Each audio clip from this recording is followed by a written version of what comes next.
today we have amazing Gardenia. She's a publicist from GZ Publicity in San Francisco. And I got her to studio so we can talk and discuss about very important topics lots of musicians are interested in. Thank you. Thank you for having me. I know we've been planning this for like 4 or 5 months now, but we're both busy bees. We're moms, we're wives, and we're entrepreneurs. And it takes a lot of planning, a lot of rescheduling. So thank you for having me here, Alex. Tell us about yourself. My name is Gardenia Zuniga. I am the owner of GZ Publicity.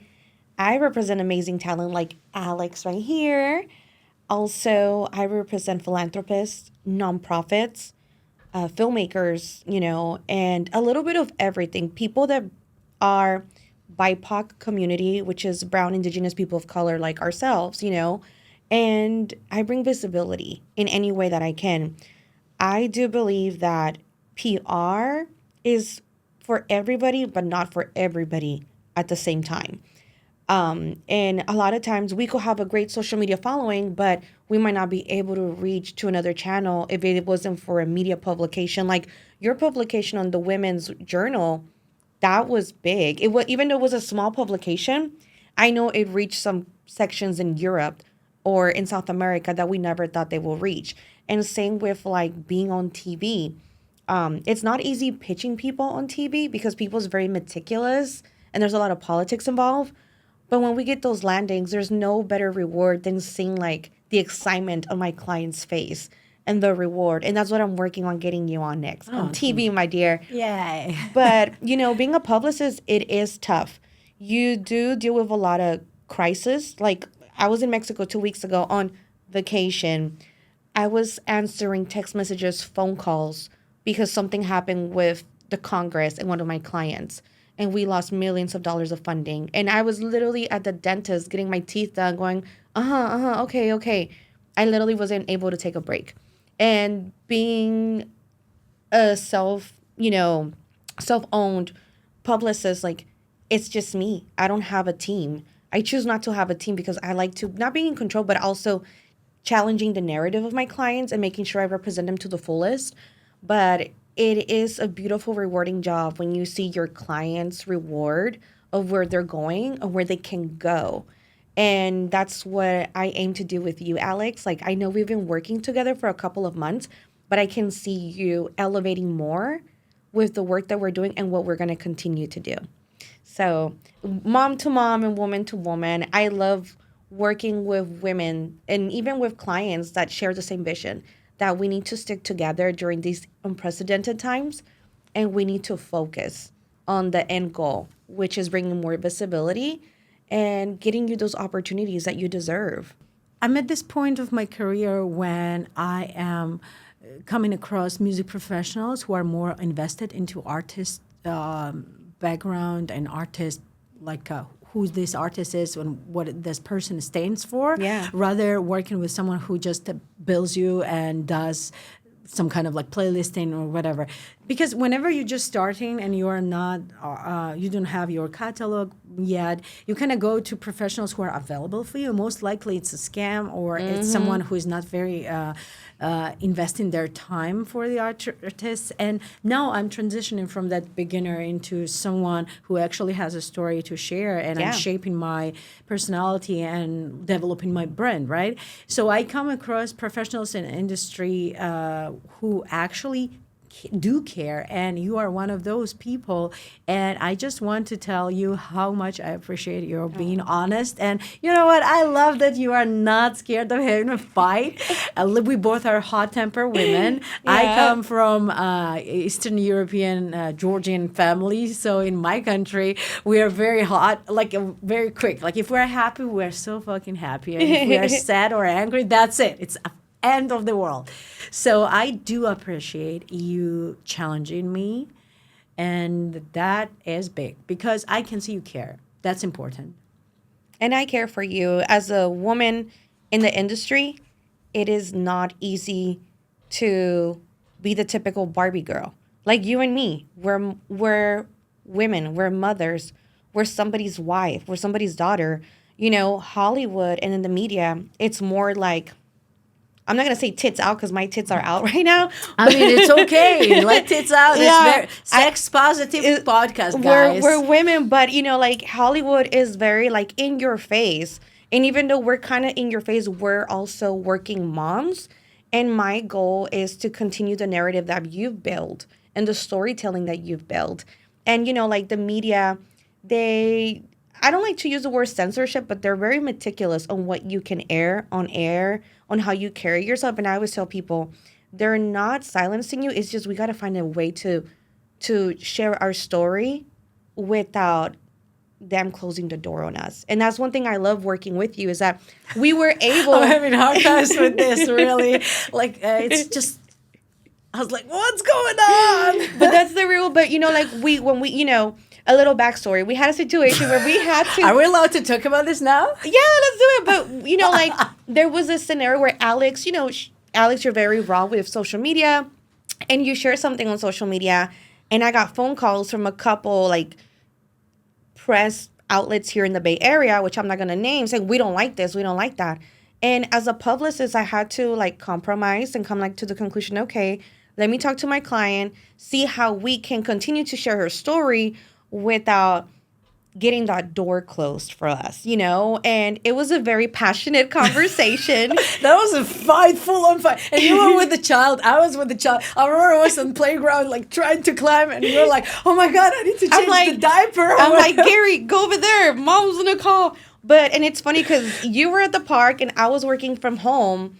But at the same time, I'm a Latina. We're very fiery. We're both. It's like Georgian and Latina. It's like a Middle Eastern and Latina. Yes, that's an explosion. Full on. We were very explosive, but we were always very respectful. We can agree to disagree. We were very respectful. We were able to say, "Hey, you're here, but hear me out. I'm trying to protect your integrity. I'm trying to protect your brand, and my job is to be in between." And as a publicist, it's tough because sometimes the media could be very negative and I have to like talk to my clients, and a lot of times some clients don't like it, and I take all the feedback from both angles. And I remember you said, I would not want to be a publicist, and I'm like, listen, girl, I would never do your job. It sucks. Listen, fighting with me, I would never want to fight with me. It was not good. It wasn't a fight. It was just a very passionate disagreement. I can tell you have very difficult job. I appreciate your prices, but you're very severely underpaid. I'll evaluate that. Well, let's make more money, and I will be happy to share with you. But it was worth it because look where we're at. We were able to both hear each other, like the media side and then your side, and come to an understanding. Okay, how about we work together, continue to share yourself with a different narrative or a different outlook, because we want those media placements. And also, I do believe in your story of being a survivor. I feel like we need more of that. Like, look what's happening right now in New York with the whole Diddy thing. All these survivors waited, 20 years to come out because now they felt safe. You, on the opposite end, you feel safe talking about it now. That's the beauty and that's the difference of what I see, that you're confident to talk about it. These people took forever to talk. And there was different scenarios, but you carry that confidence, Alex. And I want to remind you that that confidence is going to take you places. And that's one thing that I reassure you. It's like, it's okay to share your story. We just got to see how we share it. And I empower you as a woman and a survivor to keep sharing your story, because you don't know who is scrolling on social media that's going to see your story and be like, wow, she's talking about it. She's not afraid. She has a whole family. She's a wife. She's an artist.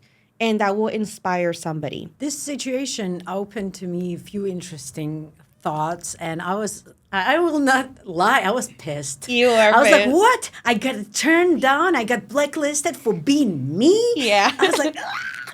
So the thing what I was really angry about is that, like, how vanilla some channels are, right? Yeah. And I was thinking, like, how disengaged you are with the reality, right? Yeah. Like, this is like what you are creating, this bubble, and this is what people actually are. And then when I go out to my social media, I'm kind of normalizing what actually being a woman in modern society is. And I think they came after the most innocent rock musician in San Francisco. Okay, maybe I'm not the most innocent, but like, come on, last time I had tequila was 7 years ago when my husband proposed on my birthday. There you and I was go. like, they're coming after me having tequila in my own house, legally consume an adult.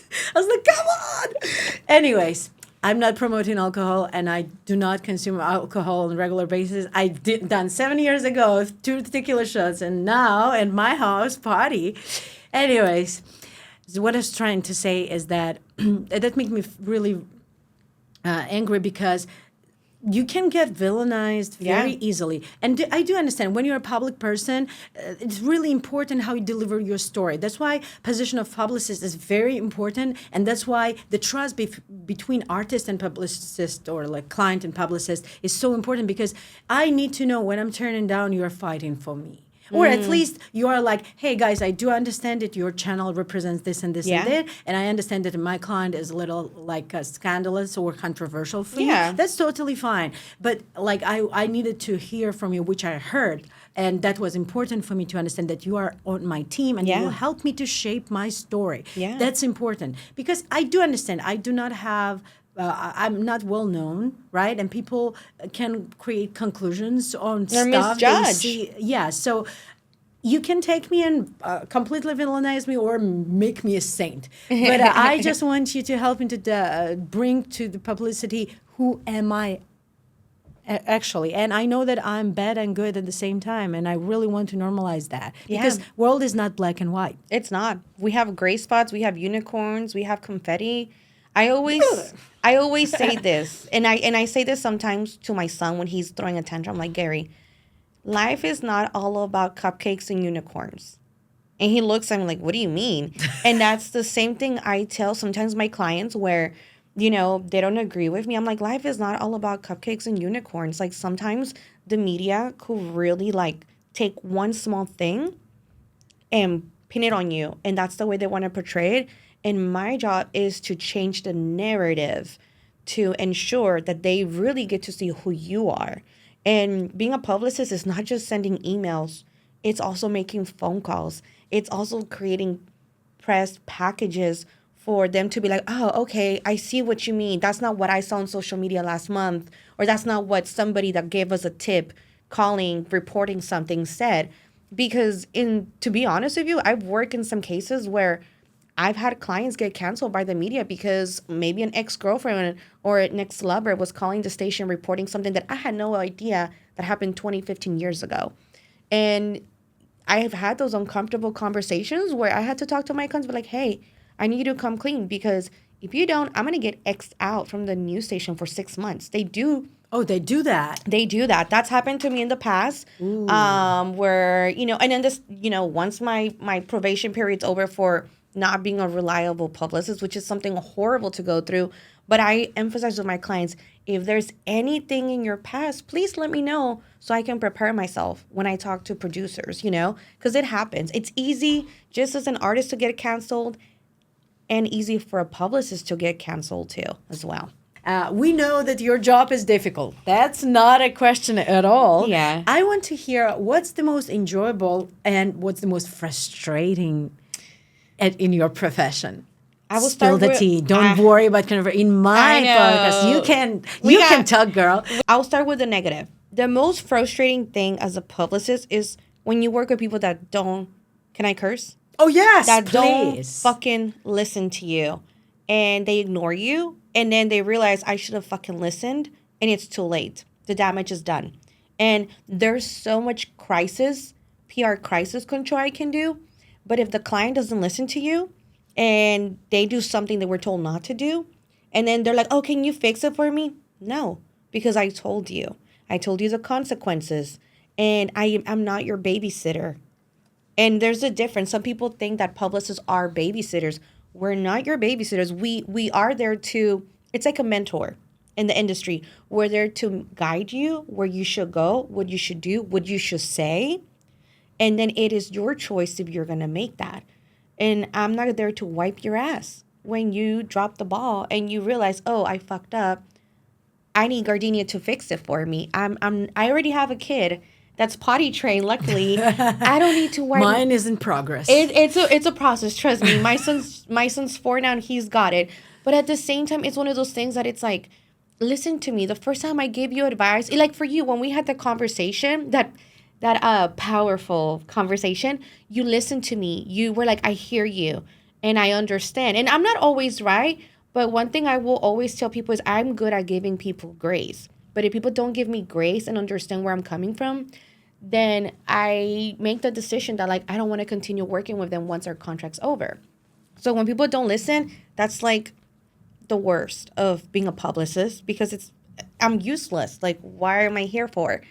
The most rewarding is when you see the limelight of your clients getting the visibility that they deserve and you see the joy in their face. Like, perfect example. I have a client, she opened a business last month in Hayward. I worked so hard calling the stations, pitching to like 50 people. One station was like, welcome, we'll do it. They did the interview when I was in Mexico and I was still coordinating the times and everything. The interview came out and I told my client, it's going to come out at this time. She was literally working, creating food, recording her reaction. You could tell she wanted to cry of joy. And then her family was there and they, you could see the joy in their face. And then the next day I was there for another meeting eating and I saw large groups of people show up. And they were like, oh, we saw it on Telemundo.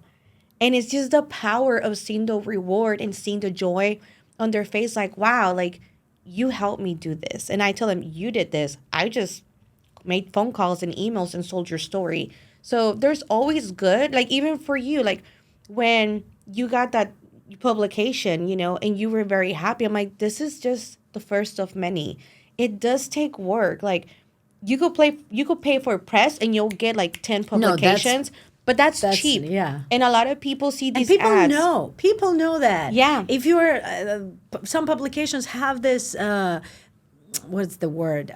People know that they're selling spots. So it's not valuable at all. It's not. And I tell people, don't go for the cheap stuff because they will write a cheap publication.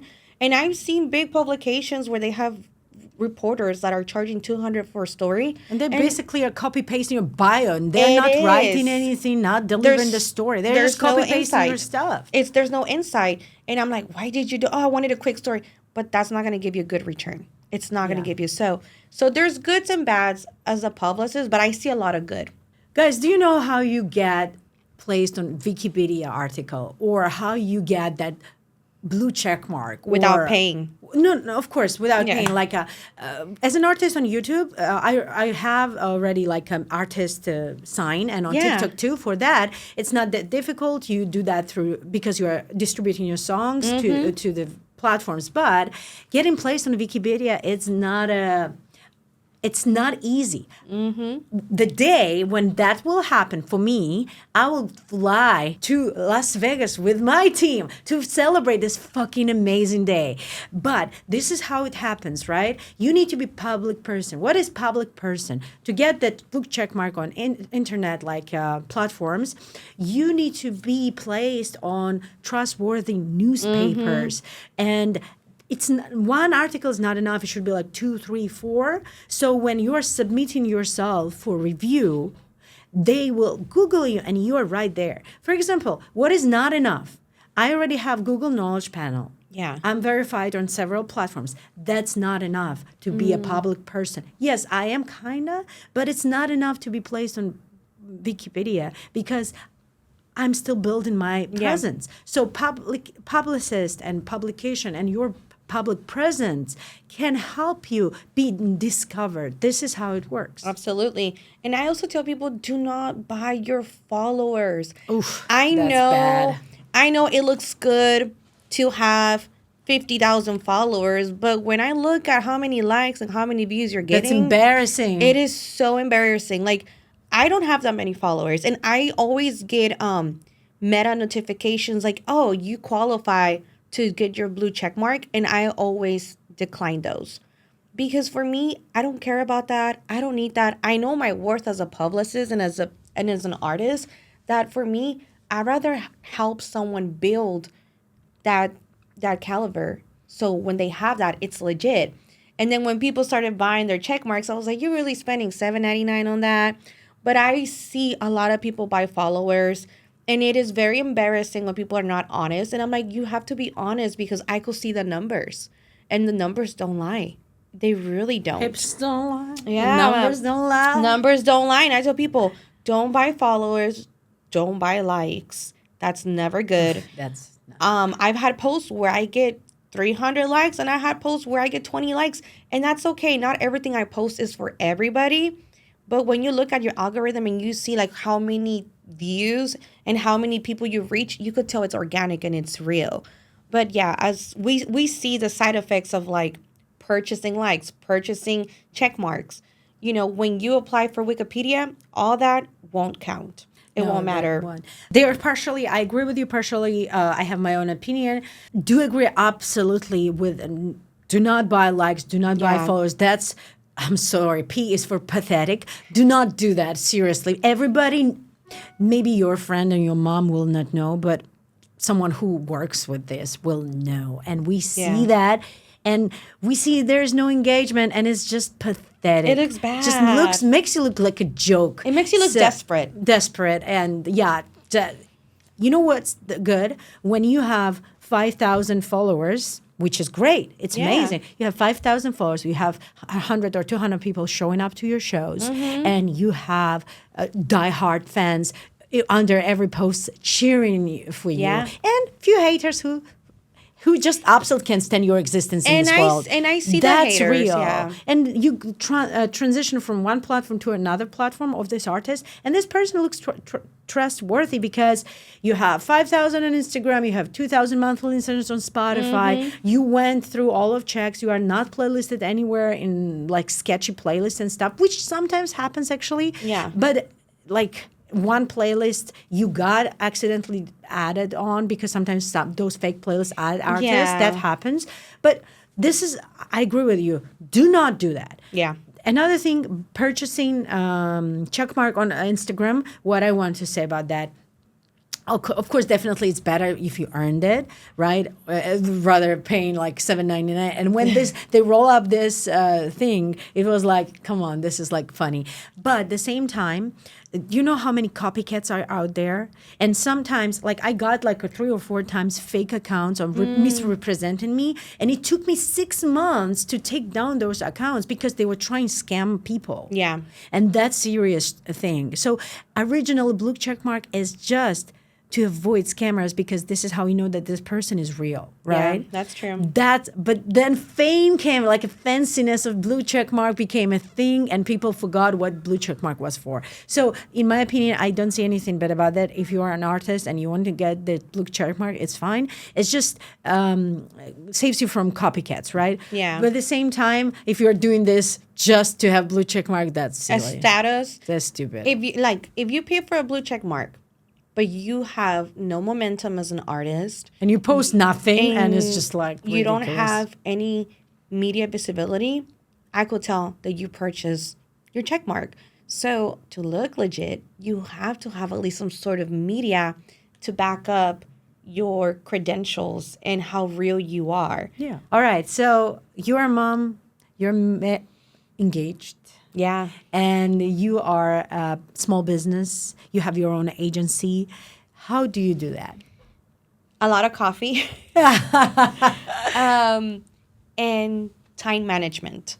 I launched my business before COVID, like maybe a year or two before COVID. And 2020 was my year. We were going to go on tour, do all these amazing things. COVID happened. Everything got canceled. I got pregnant. I had my son in the end of 2020, so he made the cut. A lot changed in 1 year, to say the least. And even when I was pregnant, I was like, I need to get back to do PR, but things were still closed. As my son got older, I was balancing with some clients, going to shows with my baby on the carrier, or finding a babysitter while my artists were performing on stage because of the sound. Now that my son's older and he goes to, daycare, it's easier because I can set those business hours, But at the same time, there's times where I have meetings at 5 a.m. There's times where I have to be in San Francisco for a show and my son's bedtime is at 9 and he looks for mommy at night and I have to prepare him. Hey, mommy's going to go to the city for work. She'll be back by the end of the night, but she will spend the sleep with you, you know? And I believe that having a good partner makes a difference because I used to be a single mom with my son in the city. I didn't have that support like I have now with my fiance. And when I was a single mom, I couldn't do what I do now full time. Yeah. I didn't have the support. And if I had to go out for something, I was spending more money with a babysitter because my son was under a year old. So infant care is more expensive in San Francisco. And now I have the support when my partner is also a photographer. And sometimes we balance out and sometimes we work together. So it's about timing, but also having the right support system. And they do say it takes a village to raise a child. It takes a village to be an artist, to be a working mom like ourselves, and be successful. I might not be making millions. I might not be going to red carpets. First of all, I hate red carpets. I decline them. I decline them. Send them to my way. I will send them your way. But like I get invited and I'm like, if I have to be outside after 9 p.m., I'm not doing it. Because at 9, I'm already putting my face cream and I'm tucked in with my son and my fiance. That's your 30s, guys. This is how you live your This life is in your your 30s. Like if it's after 9, like 9 is my personal curfew. Like I have my safe space with my family at 9 p.m. That's my thing. For Californian, that's actually pretty good. Yeah. Because some people have that on 7 p.m. Yeah, and I do 9 because I still like to watch TV with my family. But at the same time, like I've done all the glitz and glam, going to red carpets. It's great. But I value that. My grandma told me this one day. Your child will only be this little for a certain time. Yeah, you're going to miss out on Don't that. miss out. And it hit me when I saw my son, when my son was like, Mommy, play with me, play with me. And I'm like wrapping a meeting. I'm like, damn, she's right. So now I work around the schedule that I can be a mom, I can be a fiance, and I can be a business owner and a publicist. So you just got to time manage and also do priority. Like, do I have to go to every show? Do I have to go to every red carpet? Or can I sit this one down and stay home with my family? Yeah. I know that feeling of guilt all the time, all the time. When I had my first child, that feeling of guilt was bigger because I was younger, I didn't know better. And back then, 15, 17 years ago, society was not that nice to working moms. Yeah. Which is improving. It's not the best right now, but it's getting there. So now when I'm mom of 2 and going to work or rock shows, people are not telling me what I should and should not do, right? Yeah, they respect you more because you're doing it. Exactly. Things kind of changed, which is, I'm very grateful. Back then, people would be like, oh, and they would be judgmental and calling you a bad mom for making choices and stuff like that. So guilt is a big thing for working mother. That's a huge stuff, right? So I do respect you balancing that feeling, right? Like it's the thing is that what you didn't quit your job because you felt guilty. Yeah. You turn things around by making your job your own business, which can work on your terms and on your schedule. That's a power move. That's strong woman right there. Thank you. So that's important. I love seeing this, and I will always support that. Yeah. And cheer for you, and seriously, that's really Likewise, as moms. And I will say this, not all money is good money, because that's all. Oh, it's okay. You can get time back. I used to bust my ass working meetings from morning to night, and I will see my son be like, Mommy, play with me. I'm like, Mommy has one more meeting. Mommy has another meeting. And then I realized, like, I'm not getting richer. And also, like, if I'm making more money, I'm not enjoying it. Also, you're spending all those money on babysitters. Yeah, I'm not enjoying it. So why am I sacrificing watching my son grow to please others? Like, if they need me, they will work with my schedule. Yeah. I learned that. And now I have the pleasure to be like, these are my working hours. Unless I have to, like, perfect example. I got called to do press for a music festival next weekend in Napa. I happily declined, and I did not feel bad about it. Why? Because I've been there, done that, and I have a family. And to me, family will always come first. I took my son to the festival last year. It was nice, but my son was overly stimulated. He was 3 at the time. Now it's like, I could sit this one down. Been there, done that. And also, if I'm not going to get paid like I should, why am I going to sacrifice my family time to be there to make somebody else look Yeah. good? So I learned not all money is good money, but also you can get money, but you will never get that time back Yeah. with your children. And our kids are little. They're like almost the same age. So I value my son because right now he's 4. I don't know if I'll have another one in a couple of years. And when I do, it'll be the same scenario. But yeah, it's that balancing and understanding that it's okay to have mom guilt, but how do you reverse it that you don't feel guilty, but you feel empowered? Well, that takes work, and it's not only you can do that. Unfortunately, society Yeah. and family are involved into your personal life. yeah. Amazing, right? But it doesn't mean they could have lots of opinions. That the thing is that our future is next generation, right? Like economy is based on that, lots of stuff. Yeah. So, like, instead of bullying women, why don't you just help them? Because, listen. I saw this such a good, amazing on Mother's Day or something. I saw this amazing reel. Dad and mom were trying to, like a sprinting, like who runs faster. But on dad, he had 2 kids on his shoulders, Oh. and woman started running very fast. And the caption was, "We are not slower, we're fast, but we have kids on our backs." So when you're climbing that ladder as a Yeah. working mom, you climb the ladder with your children on your back. And if you are not achieving goals fast enough, that's because you are doing 2 or 3 full-time jobs. That's why. Yeah. So if society will pitch in, if your partner will pitch in, if your community will pitch in, Yeah. that village people are talking about, which we do not have actually in this century, we do not have. Yeah. So please at least remove judgmental behavior. We will make it work.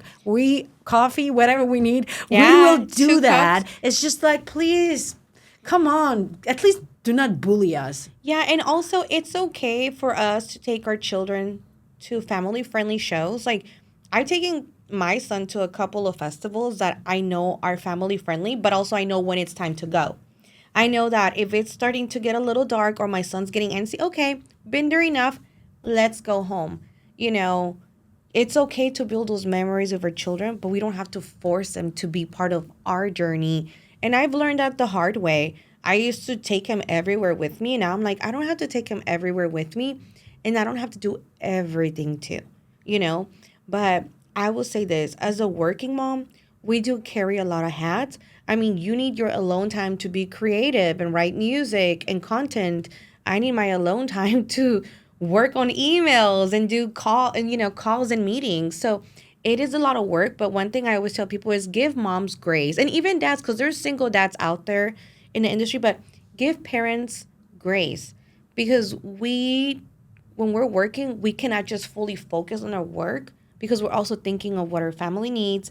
We're also thinking what we're going to do in ahead for our family. So you got to give working parents grace always. That's true. I support you. I see you. And Likewise, I feel Mama. you, girl. And yeah, my respect towards working parents. Yeah, give them grace, because you never know what they're going through, and it is a beautiful parent. I will tell you this: if I never had my son, I wouldn't be doing this full time. That's good. If I would not have my daughters, I would not be the person I am right now. Yeah, like I would because our be kids build probably, us. I would be very judgmental. Yeah. Probably I would be like, come on, you made this choice. I'm like, I know I can see people from different perspectives, even if when I'm angry, I just need to cool down a little. It's like, It all takes right, a I second. got it. I get it. It takes Yeah. a second, but I will tell you this: like, if it wasn't for me having my son, I probably would have still been working at the firm that I was working with, going out to mimosas and all that stuff with my friends. I haven't drank in a little bit over a year now. And it's because I wanted to be intentional with my time and with my work. And I'm more present now that I haven't consumed. I mean, I'm California sober, but I don't consume alcohol, and I'm more present as a mom, and there's nothing wrong with drinking. But when I used to go out to spaces and drink and my son was around me, I will feel like, oh, I need to sober up because I need to take care of him. Now I feel more comfortable being out with my son, but at the same time, your children motivate you to target and aim for those goals that you probably didn't think you had before you had them. They are your inspiration. And what we do as working moms is we are working to climb and to reach those goals because we want to show them that if I did it as your mom, you can do it too. People always tell me, Alex, how do you do all of this? Yeah. How the fuck I know? I don't know. I have no idea. I'm just doing it because I know Yeah. if I will not do, nobody will does for me. And Yeah. I'm not happy being just a mom. I want Yeah. to achieve everything I want to achieve, and I don't fucking care how much it costs me. I will make it work. Yeah. I will make just stay away from me. I'm gonna do it. I'm gonna Out of my how? way. I don't know. I don't know how. Just whatever. Coffee. So, yeah. Coffee and a little bit of reality TV just to forget what's going on Oh, sometimes. I know. I need a food Yeah. No, for me, and it's coffee. TV. I'm watching Grey's Anatomy. 20 minutes a day. I eat in front of TV, and that's my. Mine is Thing. the Real Housewives. Like, Ooh, I love them. I will watch the old seasons because I like the older stuff. And then it's funny because my friends is like, why do you watch that stuff? Oh, they're fighting. And I'm like, look, my life is not as complicated as theirs. Let me Yeah. enjoy their drama for at least an hour and then go back to work. Yeah. But yeah, it's, I'm very thankful that we can have these conversations because not a lot of people in the industry are open to talk about how real and how challenging it is to have mom guilt, to be a working mom, and to kind of like cut back on certain things because we are working on our dreams. And you're And our not goals. perfect, you know? Yeah. You have your days when you would love nobody seeing you like that. Yeah. I keep thinking about Britney Spears all the time, how horrible it was. She was going through postpartum and her life was like absolutely out there. I would be horrified. I would be horrified. Yeah, I mean, postpartum's no joke. I went through It's I really was bad. severe postpartum. Yeah, I had to take medication. You Yeah, know, I'm still on medications. and I cut it off cold turkey, which I should have never done, but I did it because I didn't like the numbingness feeling, and also I didn't feel motivated. And now that I've been without it, I'm more motivated to continue and to do what I do and to be more present. And that's one of the reasons why I stopped drinking also is because I wanted to be more present Yeah. and more intentional. Yeah. But honestly, like postpartum is real, and I hate how celebrities glorify, oh, you snap back after having a baby. No, that is not normal. No. It is not normal to like have a diet after giving birth. You're not letting your body heal. You're not producing milk. You're literally this fantasy that you want to snap back. Like, it's not realistic. We just gave birth. Our hips change. Our body change. My body is not the same that it was. Ugh, tell me about you it. know. I did such a huge surgery to bring stuff back. Seriously. Yeah, And and when- it's okay to do that. Yeah. As long as, when people tell me, like, oh my God, you have 2 kids, you look good. I was like, listen to me, girl. I went through this huge ass surgery, paid so much money for it. This is done. Everything is It done. looks good, I mean, I'm afraid of the knife, but one thing I've learned is to love your body, and I'll leave it at that. Like, I was talking to my grandma about this last night. One of my grandma's friends, old school Mexican woman, was like, I'll tell you what to take so you lose that mom look. And I was like, what? My panza? Like What's panza? my stomach. And Oh, come on. I was like, I'm not fat. If anything, my hips are wider. I'm confident in my body. If I wasn't confident, I'd be wearing a crop top, and pants. But I was like, who are you to fucking judge me? Look at yourself. You had kids, 35 years ago? And you look worse than me. And I told my grandma, one thing I will not tolerate is other women telling me how to be as a woman anymore. And that's something that society normalized so much, in the industry and just in traditions. And I told my grandma, don't bring that fucking friend around me because I will eat her alive. Nobody tells me how to look, how to dress, how to be a woman because I'm confident in my body and that's all that matters. And if she's going to be judging, she should look in the mirror first, And my grandma was like, I get it. I get it. I won't, I understand the sentiment, but it's just society. Like they expect women to be super skinny, snap back, and that's not really. And if you can, good for you. But not everybody. Yeah, is there are meant some like that. unicorns. It's not me. It's not me. I still got my mom hips, and I'm fine with that. Like I have my mom hips, and I love in them. Yeah. Everybody hates on Kardashians, but you know what? I like that people are into big asses now. Finally. Well, you have a big butt, but they injected stuff. But at the same time, there's nothing more beautiful than seeing the body that you have after giving birth, because creating a life, it takes so much out of your body. And I would tell people, you should always love your body no matter what. Don't let society tell you what should you look like after giving birth, even if it's 3 years after giving birth. Fuck society. Like, our body is our body. And there's so much body positivity, which I love. But there's now a lot of body shame or mommy guilt. And I always tell people when they try to criticize, I was like, you don't pay my bills. It doesn't matter. And that's just the way I've said it. And that's why I told my grandma, don't bring your fucking friend around me because I will eat her alive. And my grandma was like, I get it. This is amazing that you know your boundaries. And that's amazing. Not everybody has that. I needed to build learn it over time. I'm still working on those though. Anyways, I think it's very impressive, and I love that you're talking about this out loud. I think information like that should be delivered because lots of women are scared to stand up for themselves like that, and they're very vulnerable in those moments, and people sometimes use advantage. And, especially from cis women, like, come on, shut the fuck up. Seriously, you haven't been there, girl, like, come on. Yeah, no, I'm with you. That's why, even, when you were performing at the show that I saw you, I was like, wow, I love the confidence with your outfit, the boobs. I was like, I love that. I need to be, and I always told you, I love the way you carry yourself confident, on stage, that rock star momentum.